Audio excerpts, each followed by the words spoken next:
Hi there Rangers, and welcome to another Power Rangers Dino Charge Hiatus video. We're here at our new old home of Mondays. To be honest, Monday is always when I intended to get these videos up, but now we're starting a brand new focus on making sure that these videos go up on Mondays.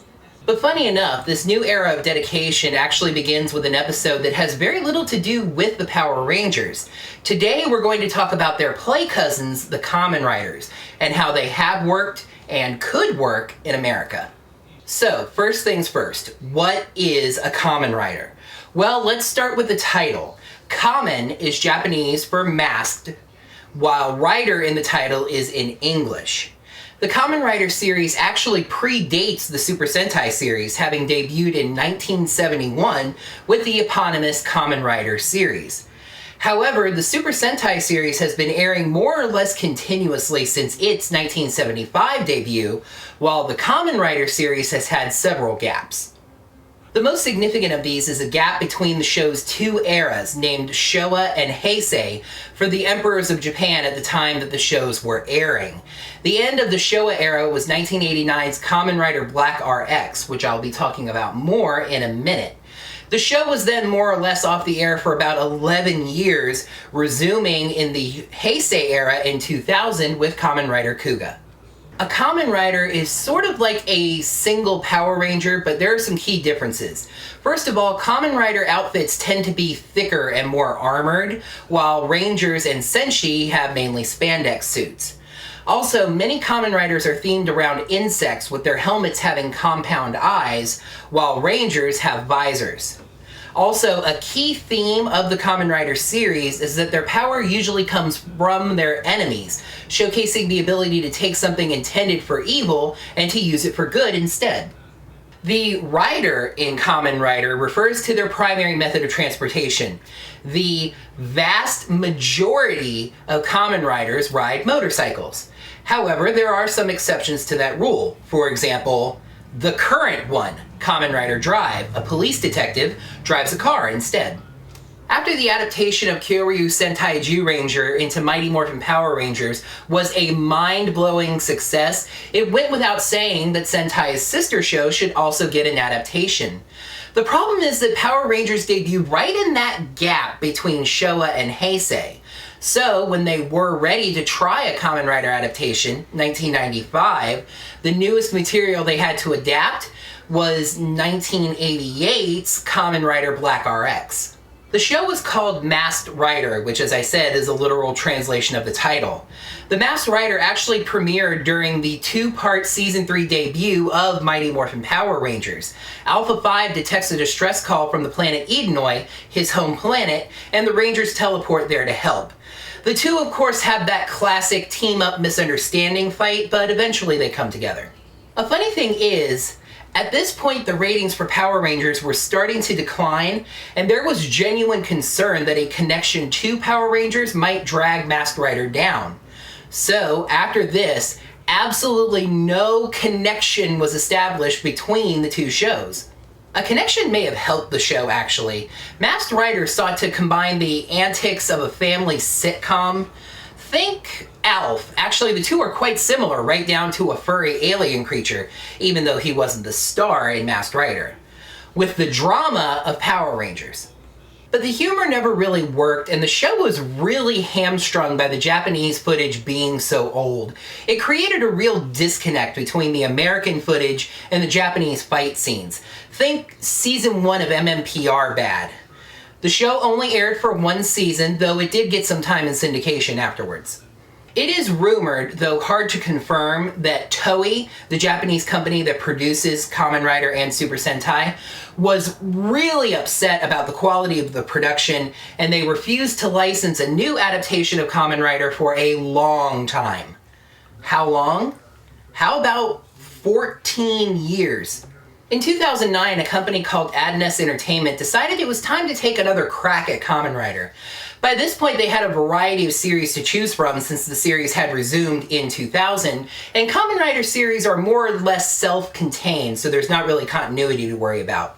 The one exception to that was the series actually airing that year, Kamen Rider Decade, since it was an anniversary show that incorporated past elements. but they still had 9 other series from which to choose. While it might have made more sense from a technology and especially footage standpoint to choose 2008's Kamen Rider Kiba, they ended up doing exactly the same thing Masked Rider did, going back 7 years, picking 2002's Kamen Rider Ryuki. This time they decided to leave the name as it was and called the show Kamen Rider Dragon Knight. The show is about a young man, Kit, whose father disappears. Investigating, he finds a mysterious card deck and eventually forms a contract with a large red mechanical dragon. This drags him into the mirror world of Ventara and into a battle against the evil General Zabiax. The primary reason that they went back 7 years to choose Ryuki was probably the number of riders in the show. Kamen Rider Ryuki, and thus Dragon Knight, features 13 different riders, which is a merchandising jackpot. Watching the show, it's clear they made a real effort. Dragon Knight is a really strong show. It has really good writing and pretty darn good production values for a kid's toku.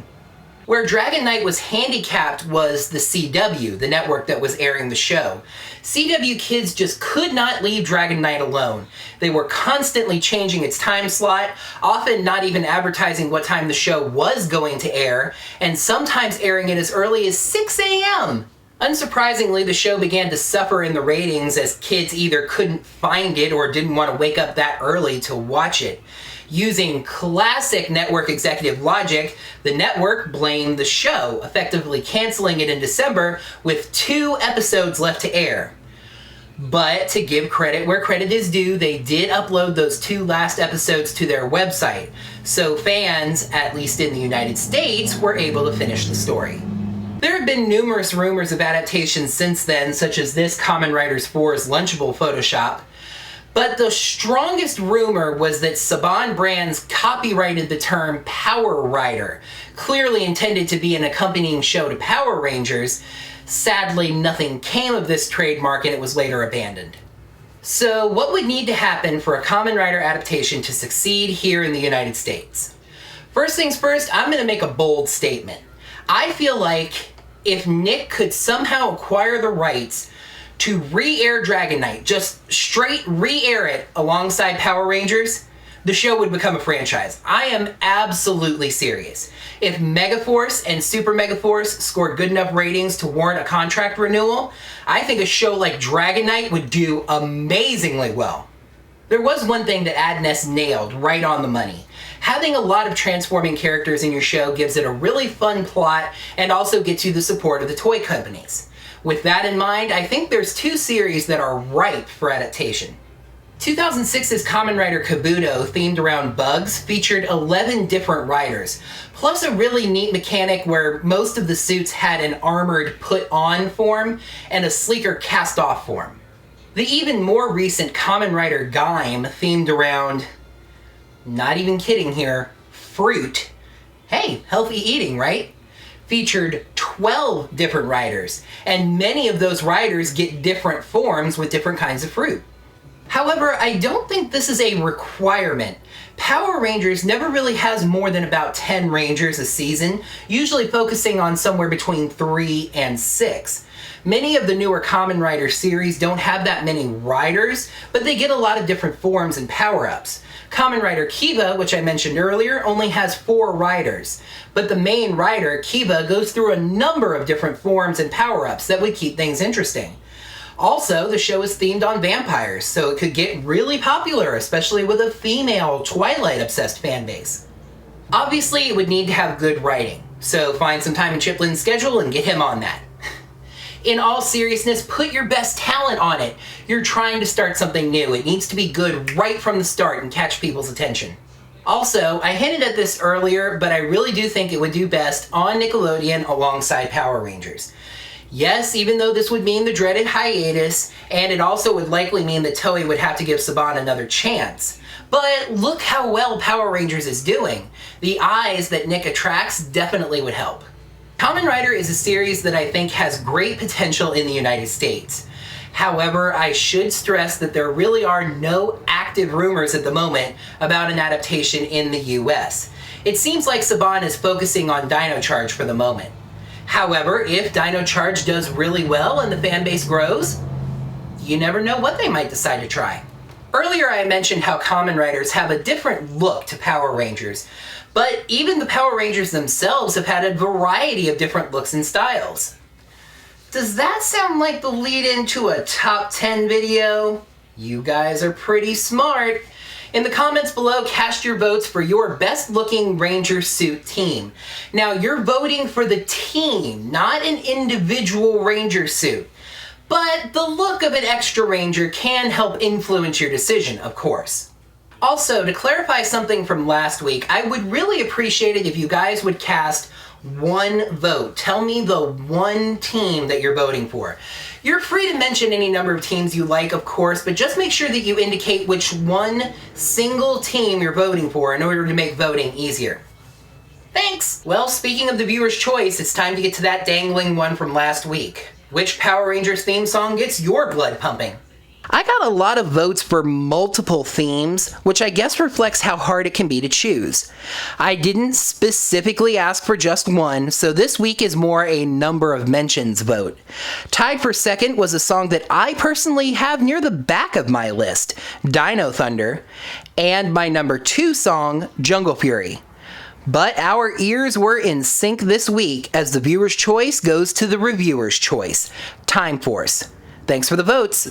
Wheel of Morality, turn, turn, turn. Tell us the lesson that we must learn. Wait, sorry, wrong script.